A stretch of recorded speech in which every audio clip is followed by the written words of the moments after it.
అంతర్రాష్ట్ర drug రవాణాపై Telangana eagle force దాడులు చేసింది.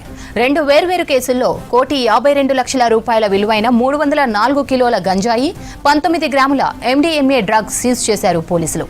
ఈ 2 కేసుల్లో 5 నిందితుల్ని అరెస్టు చేశారు. భద్రాద్రి కొత్తగూడెం రాచకొండ పోలీసులతో కలిసి ఈ ఆపరేషన్ నిర్వహించింది ఈగల్ టీం. అశ్వరావుపేట, దమ్మపేట సరిహద్దులో వాహన తనిఖీలు చేస్తుండగా ఈ ముఠా పట్టుబడింది.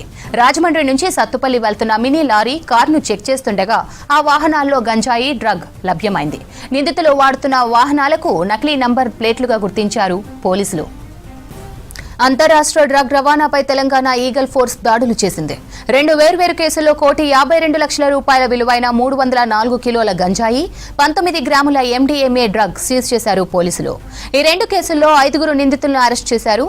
భద్రాద్రి కొత్తగూడెం రాచకొండ పోలీసులతో కలిసి ఈ ఆపరేషన్ నిర్వహించింది ఈగల్ టీం. డీటెయిల్స్ రాంప్రసాద్ అందిస్తారు. రాంప్రసాద్, ఈగల్ టీం దాడులపై అప్డేట్స్ ఏంటి? రాష్ట్ర వ్యాప్తంగా కూడా ఇటు డ్రగ్స్ ను కట్టడి చేసేందుకు రాష్ట్ర ప్రభుత్వ ఆదేశాల మేరకు అయితే ఈగల్ ను ప్రత్యేకంగా ఏర్పాటు చేసిన క్రమంలో ఈగల్ జిల్లాలో ఉన్నటువంటి పోలీస్ శాఖ సహకారంతో అయితే చాలా జిల్లాల్లో కూడా దాడులు నిర్వహిస్తుంది. మనం ముఖ్యంగా చూస్తే ఇటీవల ఇటు భద్రాచలం, అదేవిధంగా రాచకొండ పోలీసుల సహకారంతో అయితే ఇటు అంతర్రాష్ట్ర డ్రగ్ రవాణా చేస్తున్నటువంటి ఒక ముఠాను ఈగల్ అధికారులు పట్టుకోవడం జరిగింది.